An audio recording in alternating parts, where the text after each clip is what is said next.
Om Vishwandarpana Drishyamana Nagari Tulyanyajanthargatam Pashyannatmani Mayaya Bahirivod Yatha Nidraya Yasakshat Kurute Prabodha Samaye Svatmanamevadvayam Tasmai Shri Guru Murtaye Namayam Shri Dakshinamurtaye Narayanam Padmabhum Vasishtam Shaktin च तत्पुत्रपराशरं च व्यासं शुकं गौडपदं महान्तं गोविन्दयोगीन्द्रमथास्य शिष्यं श्रीशङ्कराचार्यमथास्य पद्मपादं च हस्तामलकं च शिष्यं तन्तोटकं वार्तिककारमन्यान् अस्मद्गुरून् सन्ततमानतोऽस्मि श्रुतिस्मृतिपुराणानाम् आलयं करुणालयं नमामि भगवत्पादं शङ्करं लोकशङ्करं शङ्करं शङ्कराचार्यं केशवं बादरायणं सूत्रभाष्यकृतौ वन्दे भगवन्तौ पुनः पुनः परब्रह्मनिष्ठं स्वतो धर्मनिष्ठम् अहिंसैकनिष्ठं स्वशिष्यैः सुजुष्टं यतीनां वरिष्ठं गुरूणां गरिष्ठं दयानन्दरूपं मदाचार्यमीडे नमः श्रीपरमार्थाय संसाराध्यासनाशिने श्रोत्रियब्रह्मनिष्ठाय तस्मै ब्रह्मविदे नमः सदाशिवसमारम्भां शङ्कराचार्यमध्यमाम् अस्मदाचार्यपर्यन्तां वन्दे गुरुपरम्पराम् ॐ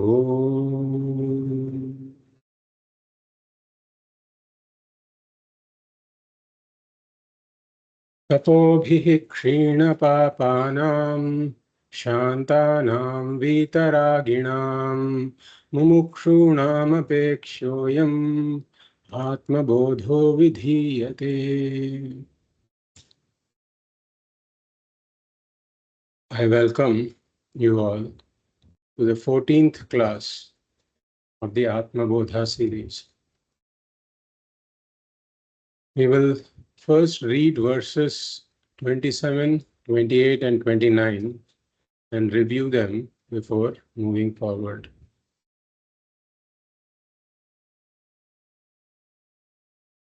Rajju sarpavadaatmanam रज्जु सर्पवदात्मानं जीवं ज्ञात्वा भयं वहेत् जीवं ज्ञात्वा भयं वहेत् नाहं जीवः परात्मेति नाहं जीवः परात्मेति ज्ञातं चेन्निर्भयो भवेत् ज्ञातं चेत् निर्भयो भवेत् आत्मावभासयत्येकः आत्मा अवभासयत् एकः बुद्ध्यादीनीन्द्रियाण्यपि बुद्ध्यादीनिन्द्रियाण्यपि दीपो घटादिवत् स्वात्मा दीपो घटादिवत् स्वात्मा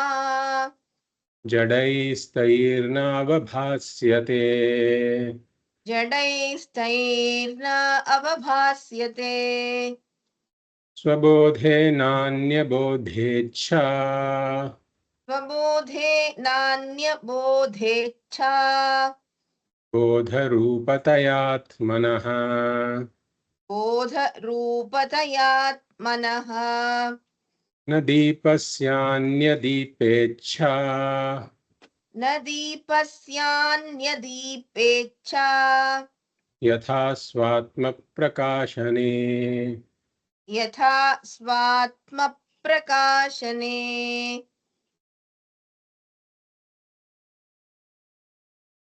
In these verses, Bhagavad is teaching us Atma Anatma Vivekaha. Why is Atma Anatma Vivekaha required and what form it takes? In the beginning, before the emergence of the world, Brahman alone was there, imperishable, all pervading consciousness. But Brahman, being changeless, cannot account for this plurality. And therefore, Vedanta teaches us that Maya is also there, but not really as an also, because Maya does not have an independent existence. Maya is mithya that depends upon Brahman for its existence. It cannot exist separately from Brahman. And this Maya is the entire world in an unmanifest form, exactly like the entire dream is in an unmanifest form in the mind of the waker. So the situation in the beginning is very similar to our deep sleep. If we were to experience this pralaya, this is what pralaya is like before the creation. It is exactly like our deep sleep. Brahman is there, and the entire world is in an unmanifest form. And exactly like this dream world emerges from the one who is asleep, similarly, this entire world emerges from Brahman assisted by Maya.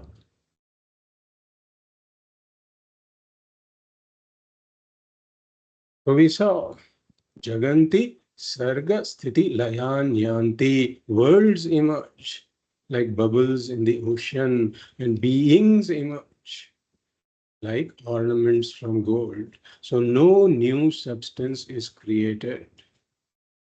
Really speaking, the material, the ultimate material cause, the Vivarta Upadana Karanam, as we saw, the changeless material cause is Brahman and Brahman alone. Brahman undergoes absolutely no change even when the creation emerges. So what has undergone change? It is only Maya. The unmanifest Nama-rupas have become manifest. So no new substance has been created. Only Nama-rupas have become manifest. So in this manner, the Sukshma Panchabhutas emerge and the Sukshma Shariras or the various Jivas emerge. So these Sukshma and Sthula Upadhis of the Jivas come about. And now this all-pervading consciousness that is Brahman apparently gets enclosed within each of these Upadhis of the Jivas. Just like space gets enclosed, seemingly enclosed when pots are created. Then we talk about a multiplicity of spaces associated with different names and forms. Similarly, now we can talk about a multiplicity of consciousnesses associated with different names and forms. Now, one thing that happens is that when this Brahma Chaitanyam pervades the upadhi of the body and the mind, the sthula and sukshma sharira, then the sthula and sukshma sharira borrow consciousness and begin to act as though they have their own sentiency. So they become sentient by borrowing consciousness.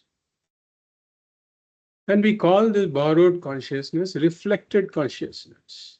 And this sthula and sukshma sharira are called the reflecting media. Just like one sun gets reflected in multiple buckets of water, there is a reflection in each bucket. Similarly, in each of these upadhis, there is a reflected consciousness. Now, the avarana shakti of Maya comes in. So if the avarana shakti, the concealing power of Maya had not come in, and if the jiva was asked, who are you? Then jiva would say, I am Brahman. Just like if you were to ask the reflected sun in the bucket, who are you?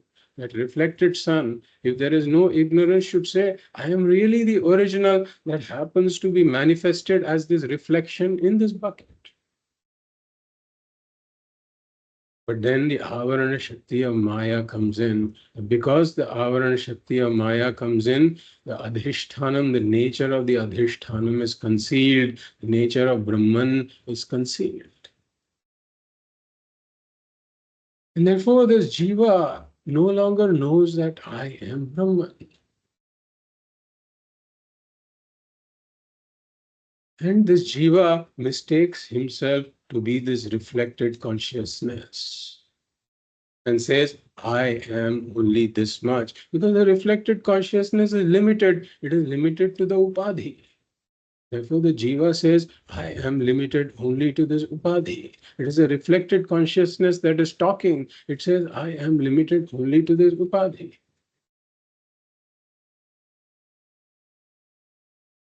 So, the Jiva becomes limited. The attributes of the Upadhi and this consciousness, I all get mixed up. I start to say, I am limited, I am mortal, I am apurnaha. And then what happens? I become this jnata drashteti muhyati. Starts to take oneself as a limited knower, seer, smeller, thinker, taster. And then I see this world, separate world outside of me because I am limited only to this upadhi. I see this separate world, and therefore that I see as the source of my purnatva. I see that I am a purnaha. If I have to become purnaha, I have to pursue something or the other in the world. Whatever the jiva does, he never gets lasting purnatvam. He continues to see himself as limited, mortal. Therefore, he is born, he is growing, decaying, dying. And when the upadhi goes away, another upadhi is born, growing, decaying, dying. So he gets trapped in this endless series of births and deaths, seeking purnatvam. This is samsara. Jiva becomes a samsari. So once this jiva has struggled enough, and thinks that whatever he is doing in the world is not working, he approaches a guru. And he says that I am so limited, I am mortal. Is there any way out of this? I am suffering. Now the guru were to directly tell him, hey, you are actually Brahman. And he is not going to understand this. Why? Because initially he is turbulently ignorant. He is turbulently ignorant. And therefore his turbulence has to first come down. So the Guru says, practice karma yoga, practice upasana yoga.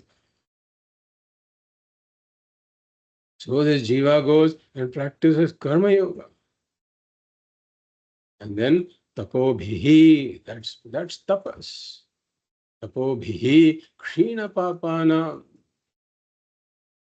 Then he becomes free of these papas that bring about the lack of qualifications for understanding I am Brahman.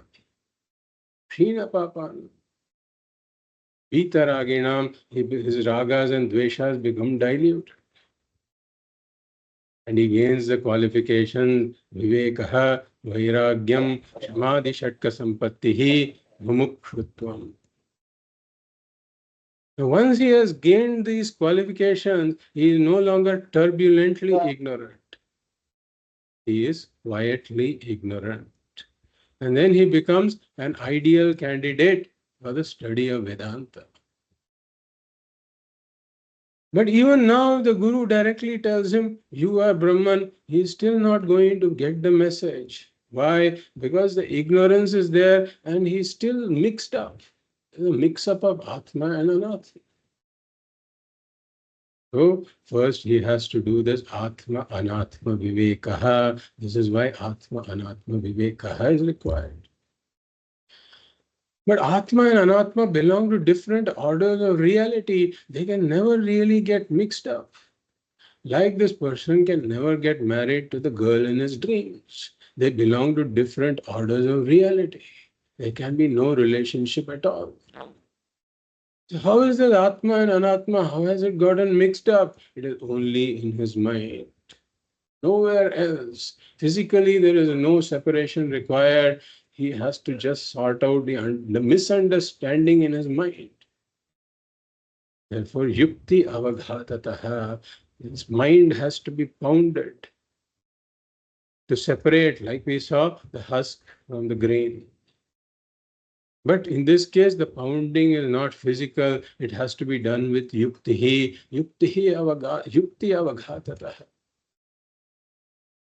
With reason. But is this standalone reason? No, it is reason which originates from the Shabdas of Vedanta, that supports the Shabdas of Vedanta.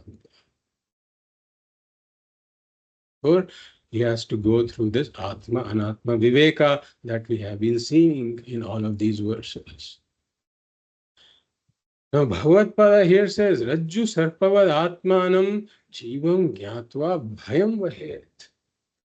So Bhagavad is saying that if you take yourself to be the Jivaha, that is this limited reflected consciousness, then you will invariably have fear. So he gives the example of the snake and the rope. When I don't understand that it is really a harmless rope, I mistake it for a snake. And then there is fear, palpitation, screaming, beating, running away. All of these are there.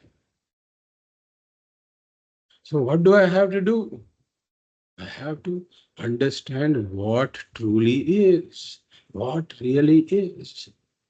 For that, I have to shine a torch and see that what is here is only a rope.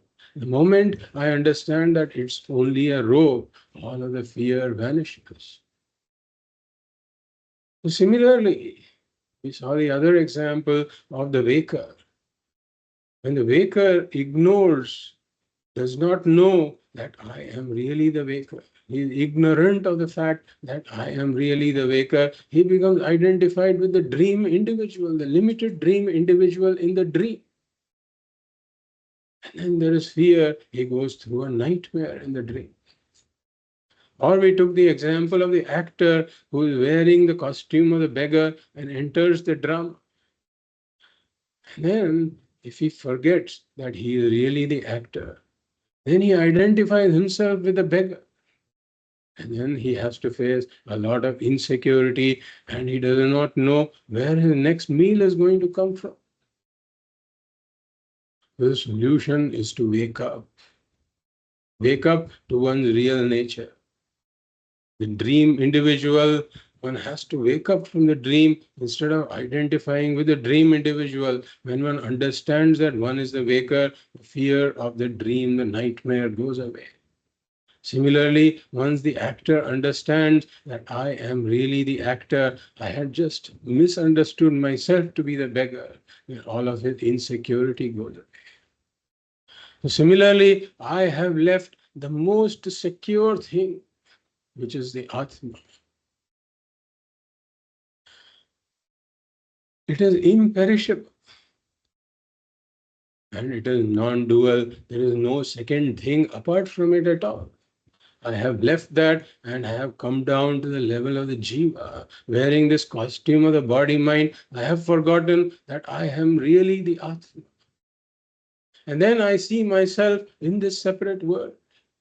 I have come down from non-duality into duality. And the moment duality comes in, there is space and time.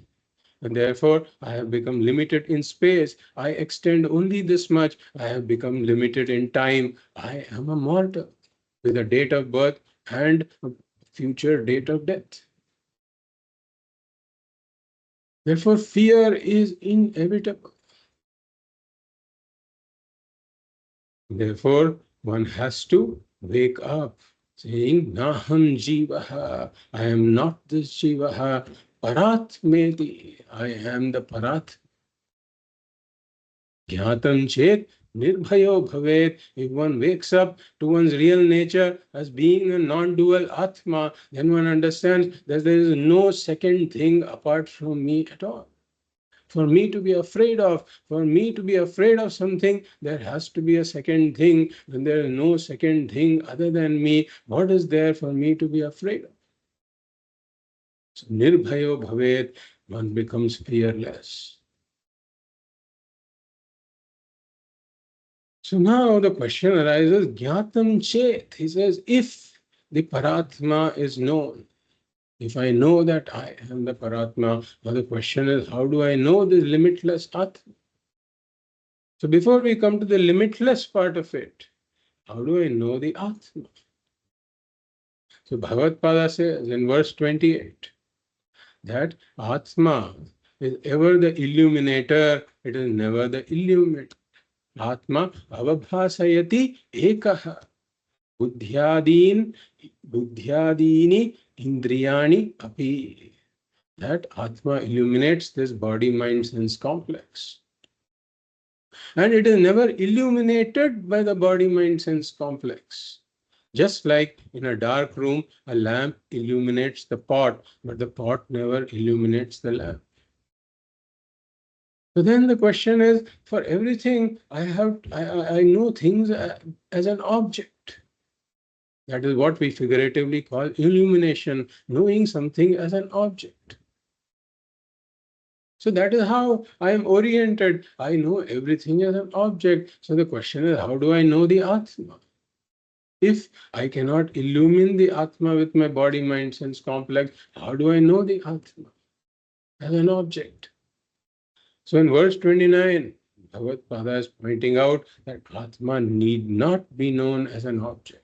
Atma cannot be known as an object, all right, but Atma need not be known as an object. So then, how does this work? So for this, we saw how we know any object in this world. We said in order to know any object in this world, association with consciousness is required. So when thoughts arise in my mind, whether it be a thought of anger or a thought of happiness or a thought of jealousy or a thought of compassion, whatever thought arises in my mind, I immediately know that thought. Why? Because the thought, being made of subtle matter, is automatically imbued with the reflection of consciousness. It is automatically associated with consciousness. So this thought, when it arises in my mind, I don't need any special effort to know it. It is known. But then if there's a pot outside, that pot outside is jada. It doesn't have its own consciousness, nor can it make itself known. And therefore, it has to be associated with consciousness. How does this association with consciousness happen? This thought in the mind has to go out through my sense organs and then pervade the pot. This is what we call vritti vyapti. He has to take place. Thought has to pervade the pot. And then Vishaya avarana nivritti happens, meaning the ignorance of the pot is removed. And this thought is shining with the reflection of consciousness. Therefore, when the thought pervades the pot, the reflection of consciousness also pervades the pot, and therefore the pot is illumined in the presence of reflected consciousness. This is what we call ghatakara vrittihi, has got the Pratibimbita Chaitanyam, Ghatakara Vritti Pratibimbita Chaitanyam, and therefore this is Ghatakara Chaitanyam or pot consciousness. This is what we call pot knowledge. So this is how the knowledge of the pot takes place. There are two steps involved. One is Vritti Vyaptihi, the thought pervades the pot, and the other is Phala Vyaptihi, where the reflection of consciousness carried by the thought pervades the pot also. So now, how about the Atma? The nature of the Atma is also concealed by ignorance. Now, how is that ignorance removed and how is the Atma illuminated? So, are there these two stages involved in the knowledge of the Atma? The first thing we say that this Atma Kara Vritti is required in order to know the Atma, in order to remove the ignorance. Why? Because just like the rope is not opposed to the rope ignorance or the snake. Because when the rope ignorance is there, I see the snake, the rope is also there. If the rope was the destroyer of the ignorance and the snake, then I should never have seen the snake. Because the rope can never coexist with rope ignorance and the snake. But the rope happily coexists with the rope ignorance and the vision of the snake. Superimposition of the snake. In fact, it supports the superimposition of the snake. So the rope cannot destroy the superimposition of the snake or the rope ignorance. So similarly, we say that Atma cannot destroy Atma Ajnanam or the superimposition of Apurnatvam. In fact, Atma supports the superimposition of Apurnatvam, because when I say I am Apurnaha, when I say I am referring to the Atma that is supporting the superimposition of Apurnatvam. So then what is opposed to ignorance? It is this vritti jnanam. So the vritti jnanam, this is a rope has to take place. That vritti jnanam alone destroys the rope ignorance. With my conviction that this is a rope, that's the vritti jnanam. That destroys the rajju ajnanam, the rope ignorance, and the superimposition of the snake. Similarly, I have to have a vritti jnanam. Atmakara vrittihi, brahmakara vrittihi. That is in the same order of reality as the ignorance. For two things to be destroyer and destroyed, the destroyer and the destroyed have to be in the same order of reality as the thing being destroyed. Atma is in a higher order of reality, therefore it coexists with the Atma Ajnanam. But when the Atma Kara Vrittihi comes, that is in the same order of reality as the ignorance that destroys the ignorance. So this vritti has to arise in my mind that Aham Brahmasmi, I am Brahman. That is the Atma Kara vritti. And that destroys the Atma Jnanam. So does this Atma Kara vritti also do these two things that the Ghata Kara vritti did? We say that the Atma Kara vritti has vritti vyapti. It takes the form of the Atma. And therefore it removes the Atma Ajnanam. So vritti vyapti is there, it does the job of removal of the ignorance. But we say that the phala vyapti, even this vritti, atma kara vritti carries the reflection of consciousness, but we say the phala vyapti has no role to play here. Why? Because atma is self-evident, it is self-luminous. Just like when the sun is there, if I have a mirror, then the mirror is illuminated by the light of the sun, but the light of the mirror, the reflected light of the mirror is not required to illumine the sun. Similarly, this Atmakara Vritti is illuminated with the light of Atma, with the consciousness borrowed from Atma, but that consciousness is not required to illuminate the Atma that is of the nature of consciousness. Therefore, we say that Atmakara vritti arises, but it only has one role to play, that is removal of the ignorance. The Atma is self-evident.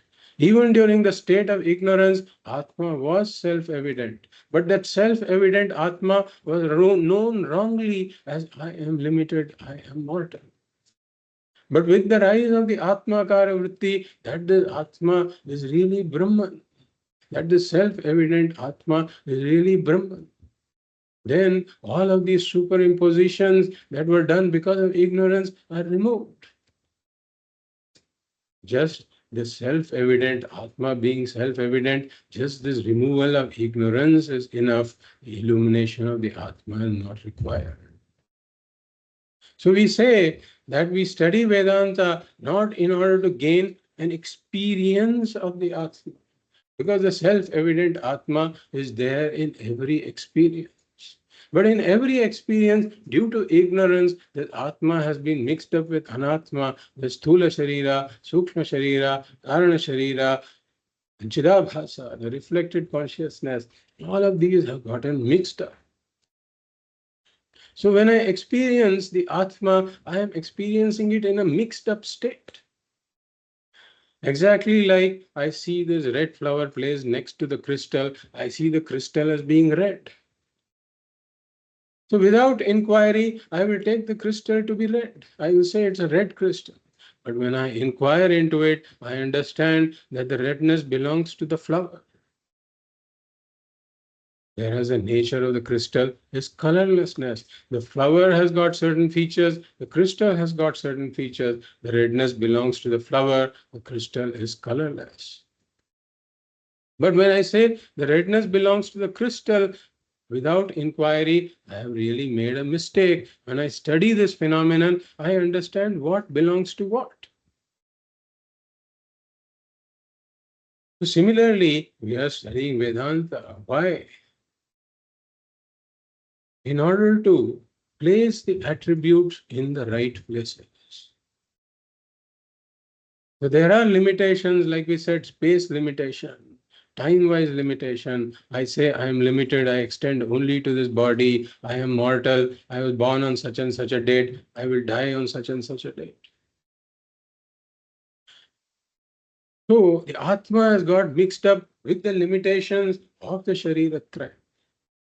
So I have to hand over the limitations of the Shariratrayam to the Shariratrayam and see that the Atma is free of these limitations. We are not talking about new experience of the Atma, but only a change in my understanding. Like I can continue to see the crystal as being a red crystal, but now my understanding is totally different, that the crystal is colorless. So even though I appear to be limited, I understand that this limitation is an appearance only. Limitations really belong to the three shariras. So this is the Atma Anatma Viveka. So with verse 29, the Atma Anatma Viveka portion has ended.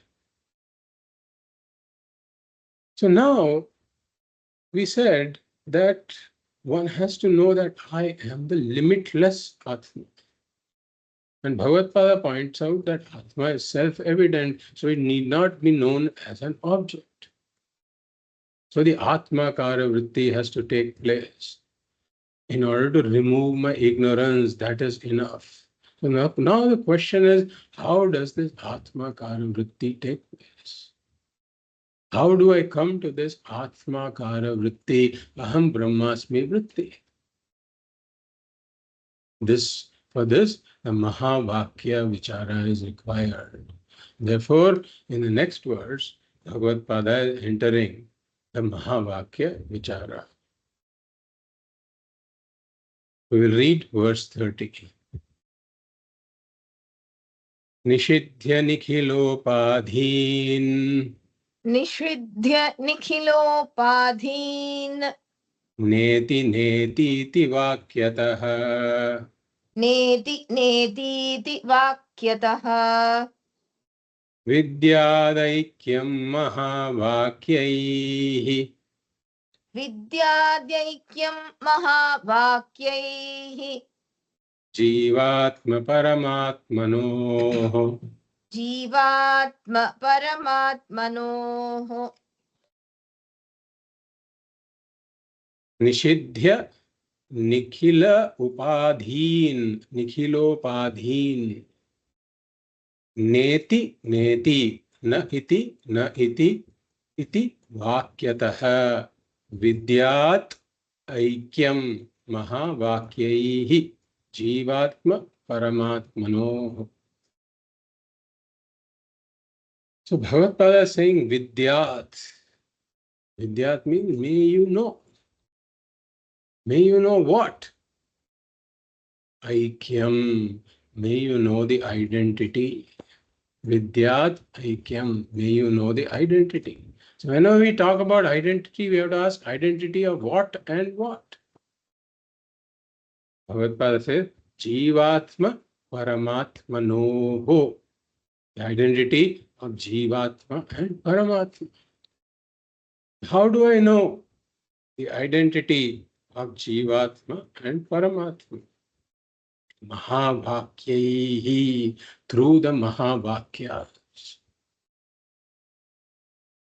So Bhagavad is telling us about the Mahavakya here, which is the central teaching of all the Upanishads. All other teachings of Vedanta are meant to come to the central teaching of the Mahavakya. What is the Mahavakya? The definition for the Mahavakya. It says, Jivatma Paramatmaikya Bodhaka Vakyam Mahavakyam. Jivatma Paramatmaikya Bodhaka Vakyam Mahavakyam. Meaning that sentence in Vedanta that reveals the identity of Jivatma and Paramatma is called the Mahavakya. The identity of the creature and the creator. So, these are the introductory words of Vedanta that we have talked about. Vedanta introduces me to who I am. This happens through the Mahavakya. I come to know that this self-evident Atma is indeed Brahman. And we say that these are the introductory words of Vedanta.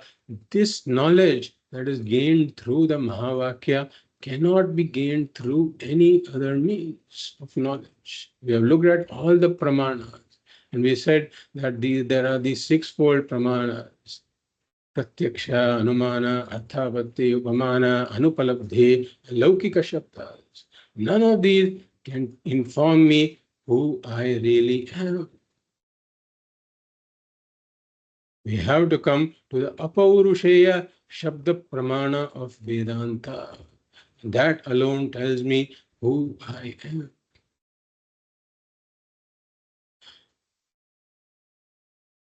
So the Mahavakya takes the form, if we take a sample Mahavakya, takes the form Tat Tvam Asi. There's the Tat Pada, which refers to Paramatma.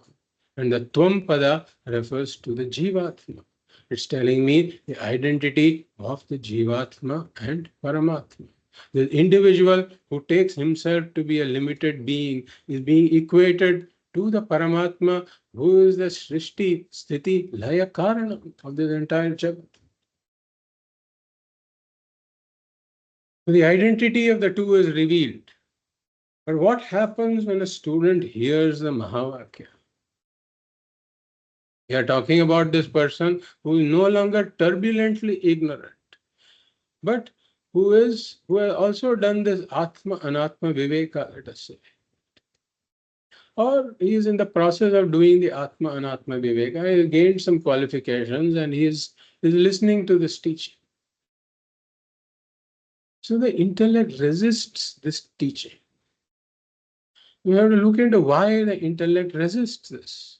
Because when I hear that I am one with Ishvara, you are Ishvara, then I find it very difficult to swallow this because I see myself as a limited individual. Alpagyaha, I see myself as one with little knowledge. I know a few things in this world, but if you ask me something about some other area or go a little deeper into the same area that I think I know, eventually I have to say I don't know. I am Alpagya. I am Alpa Shaktiman. I have limited powers, limited skills. And I am a Karta Bhokta. I do something in order to gain Purnatvam, try to gain Purnatvam in this world. I do various things and I am a Bhokta. I am under control of the law of karma. So the vision of the student is that I am only this much. I am only this much. I am 5 feet 2 inches tall. I was born on such and such a date. And there is some date of expiry. So I am a mortal, limited, apurna individual. So this is my vision of myself, a struggling samsari. On the other hand, I see Paramatma. Paramatma is Sarvagya. Like we said, Ghatasya Karta Ghatagyaha, maker of a pot is knowledgeable about pots. Patasya Karta Patagyaha, maker of a cloth, knows how to weave the cloth. But Paramatma is Sarvasya Karta, he is the maker of everything, so he has knowledge of everything. He is Sarvagya. And he is Sarva Shaktiman. He did not need any help from anybody to bring about this creation. He did it single-handedly. So from whatever angle I see, I cannot see any oneness. I am Alpagyaha, Paramatma is Sarvagyaha. I am Alpashaktiman, Paramatma is Sarvashaktiman. I am Karta Bhokta, Paramatma is Karma Phaladata. He is the wielder of the law of karma, the giver of results of karma of various beings. So the intellect resists this message. How can there be a oneness? This is where we point out that the Mahavakya is like an equation.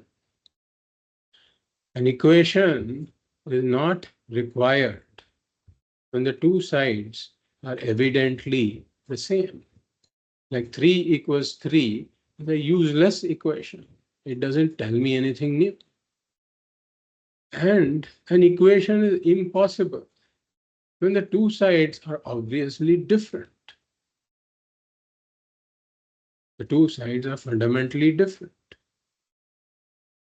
Like 3 equals 10. It's an impossible equation. But an equation is required when the two sides are seemingly different, but there is a oneness in reality. Like 3 plus 2 equals 10 minus 5. The two sides are seemingly very different. There are smaller numbers on one side, 3 and 2. There are bigger numbers on the other side. There's a plus sign on this side. There's a minus sign on the other side. The two sides are very different. In fact, the challenge for somebody who is maybe going to LKG or UKG for such a child to understand this is a bit of a challenge. So we say that a teacher is required to explain this. The teacher explains this to the child, saying, you see, 3 plus 2 is 10 minus 5. 3 plus 2 is 5. 10 minus 5 is 5. Both are really 1. Do you understand? The teacher asks. Now, let's say that somebody is explaining such an equation to the other person. It may be the simple equation, or it may be something more like E is equal to mc squared. It's a much more complicated equation to understand. The teacher does a lot of explanation and asks, do you understand? Let's say the person says, I trust you. I trust you. So the teacher is going to say, this is not a matter of trust. I am not asking you to believe me. This is a matter of understanding. This has to be understood. So the child is not understanding. The teacher's job is to make the child understand. He says, you see, there is 3. Let's keep 3 on this finger. And now you add 2, so 4 and 5. Now you see, on the other side we have 10. Let's keep 10. And then let's remove 5. So when we remove 5, what are we left with? We are left with 5. So now do you understand? Then the child says, yes, now I understand what you're talking about. So the differences have to be explained away so that the underlying oneness becomes evident. And the differences are reduced to superficial, incidental, seeming differences. Then one sees the meaning of the equation.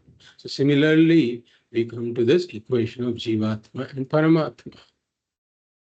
So the Jivatma and Paramatma were evidently different. There's no equation Right? No equation is possible. On the other hand, if the Jivatma and Paramatma are evidently the same, also no equation is necessary. But the issue is that the Jivatma and Paramatma appear to be different. But really speaking, there is a oneness. That is why this equation is required. This Aikya Bodhaka Vakyam, Mahavakyam is required. So the differences have to be explained away so that the underlying oneness becomes evident. The differences have to be reduced to seeming incidental differences, superficial differences. So now one thing we have to understand before we enter into this discussion is that when we talk about words, what meaning of a word comes to my mind? So for example, when I go to a pot shop and I say that I want to buy this pot, then the meaning that I intend there, so the pot has got two components. It has got the Nama Rupa as well as the clay. Meaning has got two components. Nama Rupa, pot Nama Rupa, and the clay. So when I say I want to buy the pot, then the seller understands that I intend the whole pot. I'm not just talking about the Nama Rupa or just the clay. He gives me the pot Nama Rupa along with the clay. So this is called the Vachyartha, or the primary meaning of the word. Primary meaning or Vachyartha of a word includes the total meaning of all the components. On the other hand, in a lot of our Vyavahara, we don't use Vachyartha. In fact, a lot of the times we don't use Vachyartha. We have a certain intended meaning of the word that is not the Vachyartha. For example, I say, I ate a banana. Somebody asks me, do you want to eat something? I say, I just ate a banana. So when I say I ate the banana, then I'm not talking about the Vachyartha of the banana, which includes the peel. I have peeled away the peel in my understanding, and I have eaten only the fruit. So this is what I mean. And the listener also understands. He doesn't ask me, oh, you ate the peel also. How did you do that? Why did you do that? He doesn't say all this. There's no confusion in his mind. He understands when I say I ate the banana that I have discarded the peel. He understands that. So this is called the lakshyartha, the intended meaning of a word, which makes the sentence meaningful. So there is another example that we have seen, that we go to a high school reunion, let us say. Let us say that I go to my high school reunion. We are meeting after 40 years, 40, 50 years. So there are, as it happens after high school, right, high school or college, only there are a set of people that you are more in touch with compared to other people that you have lost touch with. But in the reunion, everybody shows up. People whom you have not seen for the last 40, 50 years. So now I am talking to somebody whom I have been in touch with. Right? And suddenly this third person comes there and says, I am Devadatta. Now this person happens to be in touch with him, or somewhat in touch with him. So he immediately understands, oh, Devadatta, very nice to meet you, and all that, after such a long time. So he recognizes this Devadatta. But I have some difficulty placing who this Devadatta is. He's standing in front of me with spectacles and a mustache and a French beard, right? With a big paunch. So I can't place this person at all, a balding head. So I'm struggling to place him. Who is this person? So this person next to me, he sees that I am not able to place him. So he immediately pulls out. So he is one of those people, right? So in every every kind of a class, there are these people who are hyper socially active people who keep in touch with everybody. So this person is one of those people. So immediately pulls out this photograph from the school days, right, where everybody is sitting in shorts and with the primary, with the teacher and the assistant teacher, we all have these photographs. So he says, "What? You're not able to place this Devadatta?" Then he shows me the photograph. You see this fellow here? This Devadatta is that Devadatta. So when I see that fellow, now I recognize, oh, this was the guy who pushed me that day and I, hit my head against a pillar. So he is that same fellow. So now I place this Devadatta. Right? So if you look at that Devadatta, he is the short fellow, right? Wearing shorts and a thin fellow. Absolutely no connection with this Devadatta, with this big paunch and beard and balding head spectacles. If you take the Vachyartha of the two Devadattas, then there is no identity possible at all. But when he says this Devadatta is that Devadatta, I immediately understand now who he is talking about, what he is talking about. I understand that there is one person behind this Devadatta and that Devadatta. I know who that person is. That person who is behind this Devadatta and that Devadatta is free of this qualification as well as that qualification. All the qualifications that this Devadatta has and all the qualifications that that Devadatta has, I have dropped them, then I see the identity of the two. So I've gone through the process of filtering the Vachyartha, setting aside the meanings that don't make sense in the sentence. I have set them aside. And then I retain the part that makes sense. And then I see the identity. I understand the meaning of the sentence. So we say here too, if we take the Vachyartha, we will have a problem. So let us look at the components of the Jivatma and Paramatma. So we say, if we look at the Jivatma has got 5 components in the Vachyartha. What are the 5 components of the Jivatma? There is the Sharira Trayam, the Sthula Sharira, the Sukshma Sharira, and the Karana Sharira. And then there's the Chidabhasa. And then there is the original consciousness, Brahma Chaitanyam, which we call Atma in the context of the Jiva. So there is the Sharira Trayam, Sthula, Sukshma, Karana Sharira. And then the Chidabhasa, the reflected consciousness, and the Atma. So we can say there are 3 reflecting media, the Sthula, Sukshma, Karana, Sharira, the reflecting media. There are 3 reflecting media, 1 reflected consciousness and 1 original consciousness. These are the 5 components of the Jivatma. And this Jivatma is a limited pramata, limited knower, karta, bhokta, limited in every sense of the word. But now, if we look at the Paramatma consists of 5 components also. There is the Prapanchatrayam, meaning that there is a Karana Prapancha, which we call Maya. And from the Karana Prapancha, the Sukshma Prapancha has emerged. All these Sukshma Bhutas and the Sukshma Shariras of the various Jivas, all put together are the Sukshma Prapancha. And then there's the Sthula Prapancha, which is the Sthula Shariras of all the Jivas, and all these inanimate Sthula objects, which comprise of all these 14 lokas.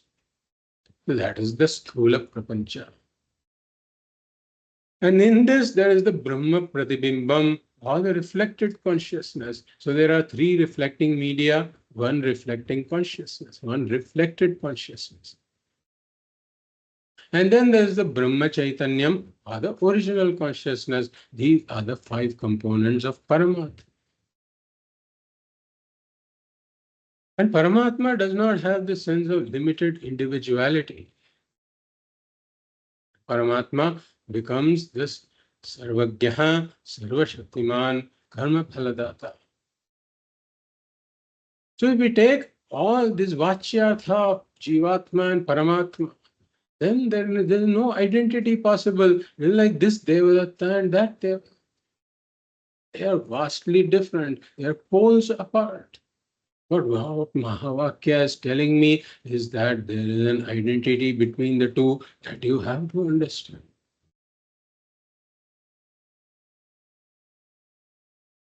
So when I'm taking the Vachyartha, I protest, saying that I don't understand what you're talking about.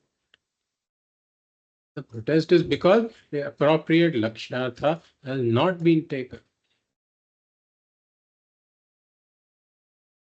So in this case, we have to apply the same kind of filtering technique that I did with this Devadatta and that Devadatta to come to the Lakshya. Like we take, if we take the sentence, somebody says, I am fat. Somebody tells me, I am fat. Then, if I take the entire Vachyartha, right, then that includes the body, the mind, and the sense organs, and all that. So the sentence, I am fat, will not make sense. I have to discard everything and know that he is referring to the body only. Or if I say that I am emotional, right, then I am referring to my mind only, not to this body. And the other person also understands this. Just as we saw in the case of Soyam Devadatta, also this process of filtering I go through, the listener also goes through this. So here I have to come to the Lakshyartha by removing the unwanted parts or the meanings. How do I come to the Lakshyartha? That is the question. So we say that the situation is very similar to this other situation where I am standing in front of two mirrors. Let us say that one is a convex mirror, the other is a concave mirror. And I am standing in front of those two. Then in the convex mirror, I see a small reflection of my face. In the concave mirror, I see a big reflection of my face. But the original face has got neither the smallness nor the bigness. So both of these reflections are distorted. So the original doesn't look like either of those two. So now let us say that somebody comes and tells me that the small face is really the big face. Small face is the big face. So here again, we look at the Vachyartha of what the small face is, the word small face. What is the meaning of it? It refers to the small face in the mirror, in the convex mirror. And but the small face cannot exist in isolation without the mirror. So when I am taking the small face, I have to take the mirror also. And the small face cannot exist without the original face. So when he says the small face in the Vachyartha and the total meaning of the word, I have to take the original face also. So now the Vachyartha of this word small face is the small face in the mirror, the reflection in the mirror, plus the mirror, plus the original face. This is the Vachyartha of the word small face. Now if I take the big face, the Vachyartha of the big face is the reflection in the concave mirror. But that cannot exist without the concave mirror. So when I take the reflection, I bring in the concave mirror also. And that big face cannot exist without the original face. So in the Vachyartha of the word big face, I have the reflection in the concave mirror, the concave mirror, as well as the original face. All three are there. So now if somebody is telling me the small face is the big face, and if I am taking the Vachyartha, then there can be no equality. What do I have to do if I trust these words of this person? And how do I understand the words? See, I may trust the words, but the words have to be followed by an understanding. How do I understand the words? So that's why Bhagavad Pada says, Nishidhya Nikhilopadhi. I have to set aside all the upadhis. To set aside the upadhis. So with the Vachyartha, I cannot, the sentence does not make sense. If I have to make sense of the sentence, I have to set aside the upadhis. So let us say I set aside the convex mirror. Along with it, the reflection goes. If I set aside the concave mirror, along with it, the big reflection goes. The small reflection goes, big reflection goes, along with the mirrors. And what is left? What is left is this one original face that has neither this smallness nor this bigness. So this one original face alone was manifesting as two different faces because of the difference in the media, in the difference in the upadhis. The upadhis were causing this difference. The difference is not in the original. The difference and the distance between the this phase and the that phase, between the this small phase and the that big phase, both were created. The difference and the distance are because of the upadhis. In the original phase, there is no distance and no difference. Why? Because it is one. This is how I understand the meaning of the sentence by coming to the lakshya. So similarly here, so here the Lakshyartha is really the original phase. In the Lakshyartha, there is no difference because the original is one. So similarly, we have to understand the Mahavakya also. Tat Tvam Asi, there is a Tat Pada and the Tvam Pada. The Tat Pada refers to the Paramatma, the Tvam Pada refers to the Jivatma. If we take the Vachyartha of the Tvam Pada, then we have to include the Sharira Trayam, the Sthula Sukshma Karana Shariram, and the reflected consciousness. In fact, the Tvampada, as we have seen, refers to the Jivatma, that refers to the reflected consciousness, the borrowed consciousness in this body mind. So the Tvampada refers to this Jivatma, this reflection in the body mind, the reflected consciousness in the body mind. If I have to take the reflected consciousness, then I have to bring in the Sharira Trayam also. Because that is the reflecting media. The reflected consciousness cannot exist without the reflecting media. But the reflected consciousness cannot exist without the original, so I have to bring in the Atma also. So now the Vachyartha of the Tvampada refers to the reflected consciousness in the Sharira Trayam, along with the original consciousness, the Atma. Now, if I take the Paramatma, then that is the reflected consciousness, the Brahma Pratibimbam in the Prapanchatrayam. So if I take the Brahma Pratibimbam, I have to bring in the Prapanchatrayam, Karana, Sukshma, and Sthula Prapancha. And the reflected consciousness cannot exist without this original all-pervading consciousness that is Brahman. So I bring in Brahman also. So now there are 5 components in the meaning of the Tatpada and the Vachyartha of the Tatpada. So if I take the Vachyartha of the Tvampada and the Vachyartha of the Tatpada, no identity is possible. But then this is the Shabda Pramana of Vedanta. Then if I have Shraddha in what Vedanta is saying.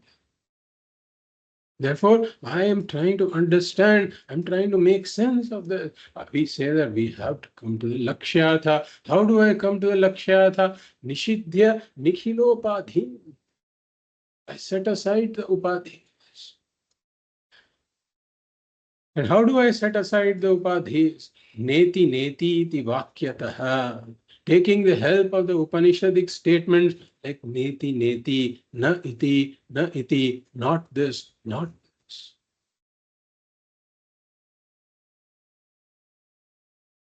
So the neti neti is repeated because I am doing this removal of the upadhis for the Jivatma, the Vachyartha of the Jivatma, of the Vachyartha of the Tvampada, as well as the Vachyartha of the Tatpada. Neti neti. I'm removing the upadhis, the unwanted upadhis. So I negate the four mithya upadhis from Jivatma. I negate the four mithya upadhis from Paramatma. What happens when I remove the upadhis? So I set aside the Shariratrayam. I set aside the Shariratrayam in my understanding of the Tvampada. And what happens? The reflected consciousness also goes along with it. What is left? What is left is the Lakshyartha of the Tvampada, that is this original consciousness, that is Atma. Atma alone is left. Similarly, in the Tatpada, Nishidhyas Nikhilopadhin, I set aside the Upadhis. I set aside the Prapanchatrayam. Along with it, reflected consciousness also goes in the meaning I understand for the Tvampada. Then what is left? The Lakshyartha of the Tatpada. What is left in the Lakshyartha of the Tatpada? Is this Brahma Chaitanyam alone. So now this Atma is left here, Brahma Chaitanyam is left here. Vedanta is telling me that in these two there is no difference. Why? Because all the differences, all the distance and the difference and the distance, all caused because of the Upadhi. In this original consciousness, there is no Alpagyatvam and no Sarvagyatvam. In this original consciousness, there is no Alpashaktimatvam, there is no Sarvashaktimatvam. The original consciousness, there is no Kartritvam, no Bhoktritvam, no Karma Phala Datritvam also. All of these are attributes of the Upadhis, and not the attributes of the original. And therefore, in the original, there is no difference at all. In fact, there is one original consciousness that was manifesting as two because of the difference in the reflecting media. The distance and the difference was caused because of the upadhis. When I remove the upadhis, there is no distance between the two. There is in fact one. There is no difference between the two. And this is the lakshyartha of the Tvampada. This is the intended meaning of the Tvampada. So when I hear the Mahavakya, when I hear the Mahavakya being explained in this manner, then the same process is happening in my mind. As a student, the same process happens in my mind. And I come to the lakshyartha, I say that lakshyartha of the word I. When my guru is saying tvam, I am understanding it as I, lakshyartha of I. Is really this original consciousness. And this original consciousness is none other than Brahman. There is only one original consciousness, and that is Brahman, and that I am. So I come to Aham Brahmasmi Vritti using this Mahavakya Vichara.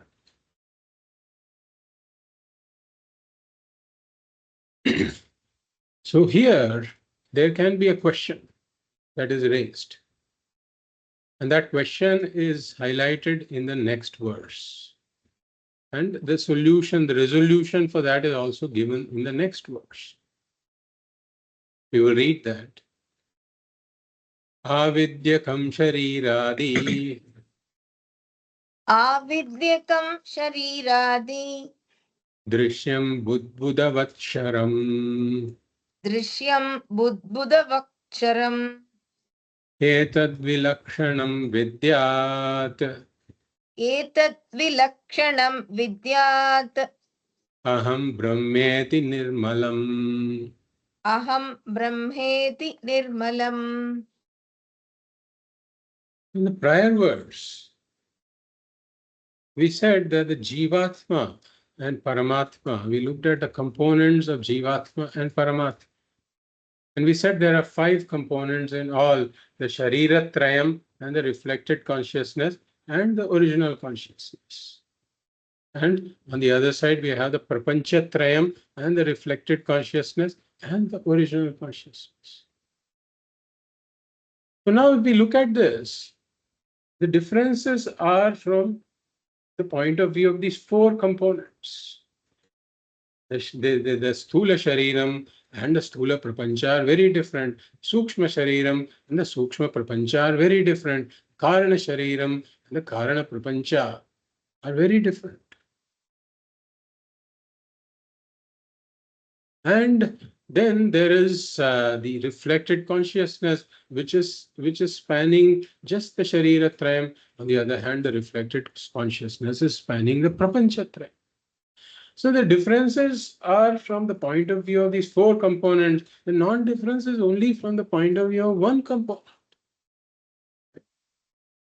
So then one can ask a question that isn't 4 bigger than 1? So aren't the differences more than the non-difference?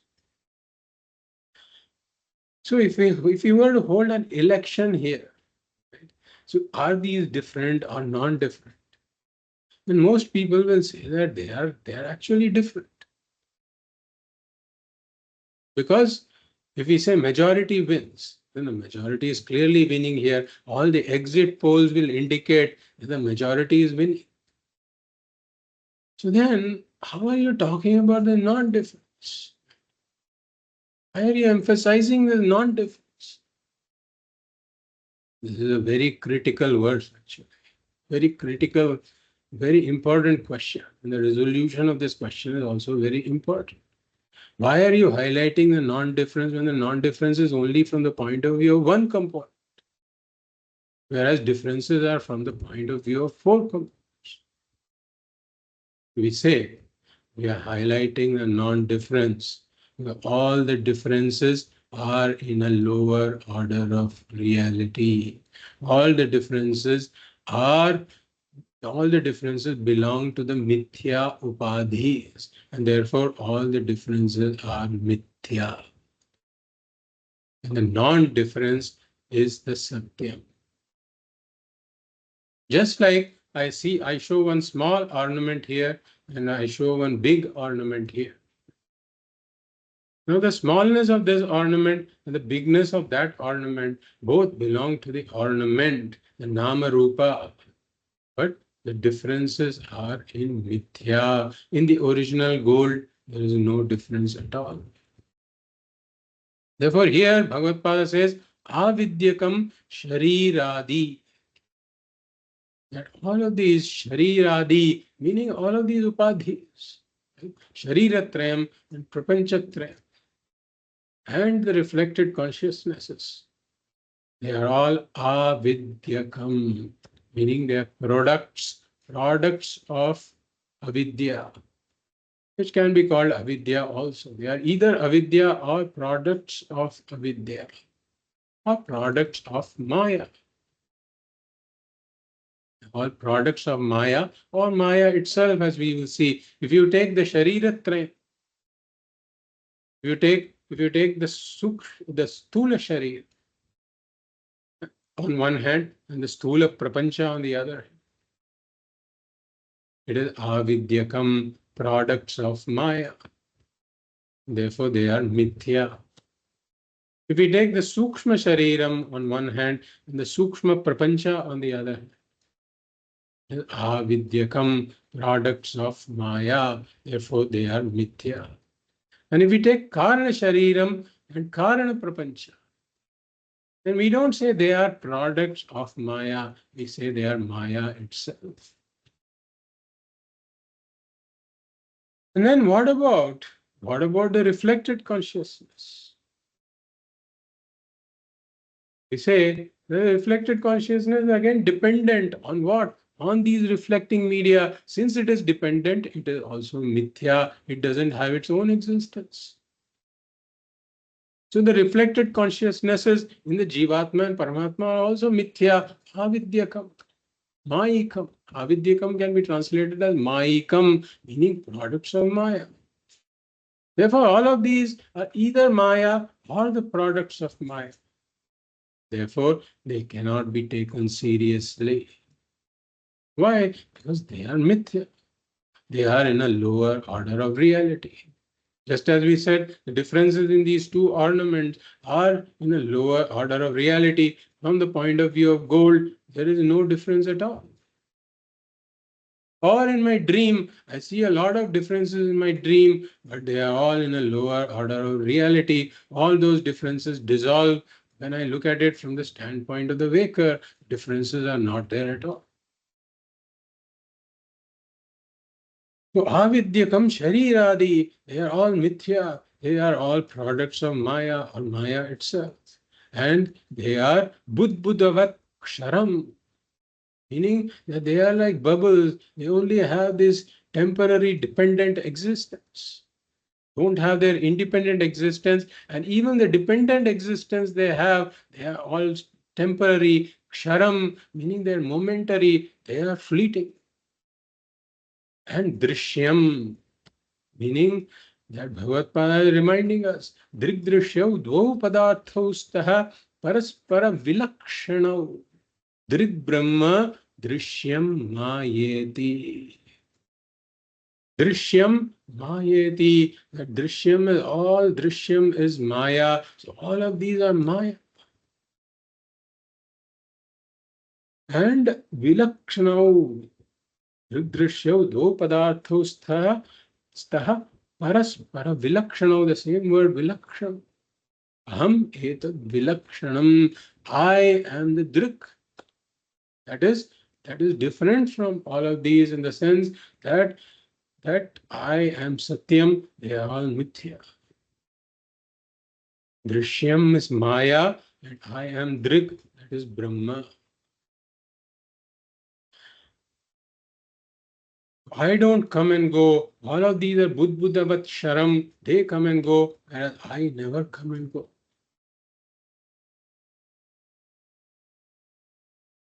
And Aham Brahmeti Vidyat.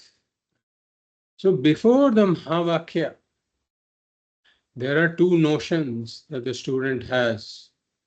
That Brahman is parokshaha. Brahman is something distant from me, remote from me. And I am parichinnaha, meaning I am limited. So both of these misconceptions go away upon the understanding of the Mahavakya by coming to the Lakshyartha.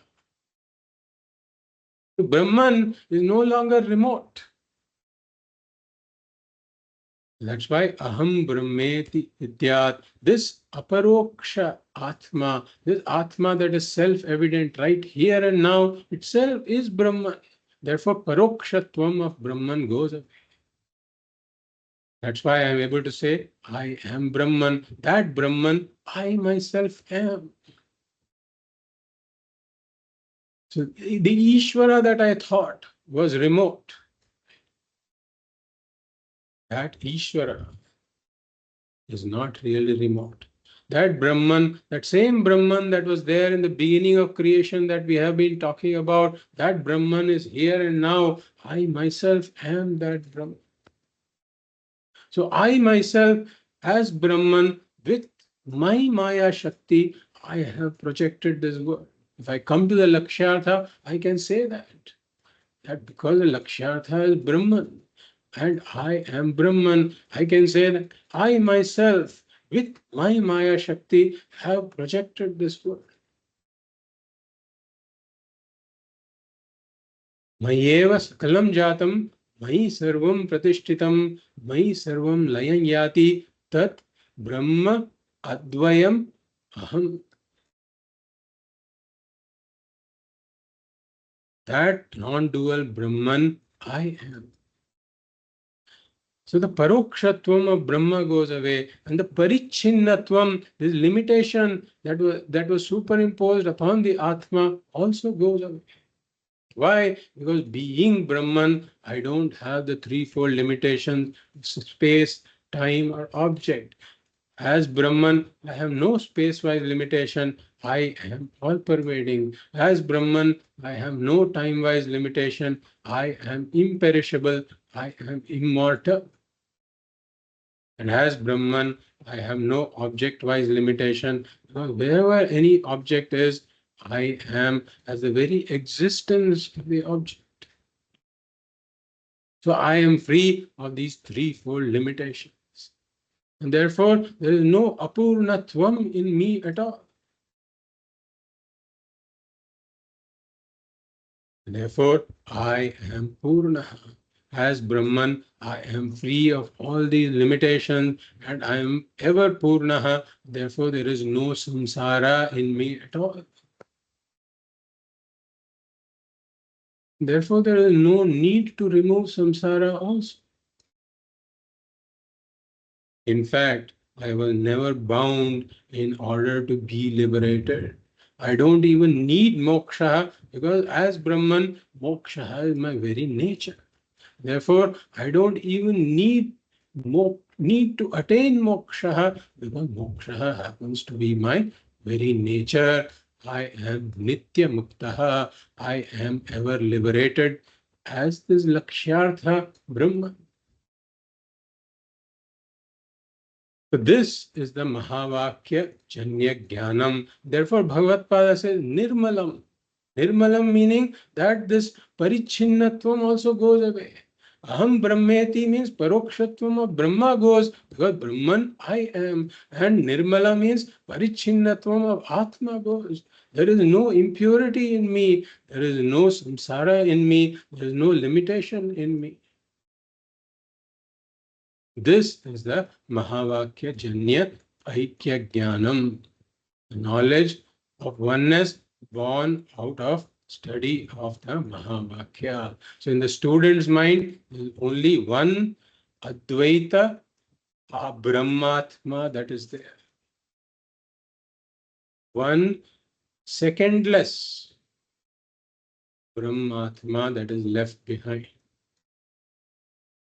Therefore, as Satyam Brahma, I am utterly unaffected by any mithya vastu. I am ever liberated. I am Purnaha. This is my nature. Om Purnamadah Purnamidam Purnat Purnamudachyate Purnasya Purnamadaya Purnameva Vashishyate.